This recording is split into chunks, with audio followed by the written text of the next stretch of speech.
નવસારી જિલ્લામાં મુશળધાર વરસાદ વરસ્યો। ધોધમાર વરસાદથી વાંસદા તાલુકો પાણી થઈ ગયો। વાંસદા ટાઉનમાં ગાંધીનગર ફળિયામાં પાણી ભરાયું। ગાંધીનગર ફળિયામાં 30થી વધુ ઘરો પાણીમાં ગરકાવ થઈ ગયા। ભારે વરસાદને પગલે હાઈવે ઉપર પણ પાણીનો ભરાવ થયો છે।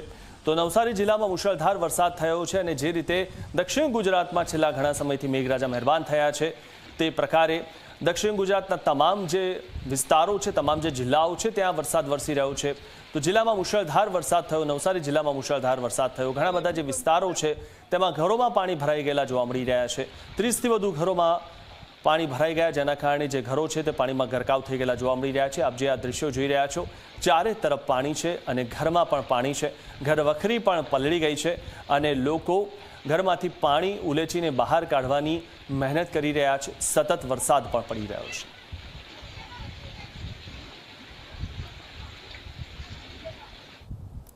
તો નવસારી જિલ્લામાં વહેલી સવારથી જ વરસાદી માહોલ જોવા મળી રહ્યો છે। ગણદેવી અને ચીખલી તાલુકામાં મુશળધાર વરસાદ થયો। ગણદેવીના દેવસર ખાતે વરસાદે લોકોની મુશ્કેલી વધારી દીધી છે।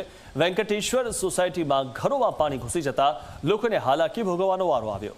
ભારે વરસાદના લીધે ગ્રામ્ય વિસ્તારમાં નાળા પણ છલકાઈ ગયા છે। તો વહેલી સવારથી સતત વરસાદ પડી રહ્યો છે અને વહેલી સવારથી વરસાદ પડવાના કારણે શું સ્થિતિ સર્જાઈ છે આપ ટીવી સ્ક્રીન પર જોઈ રહ્યા છો।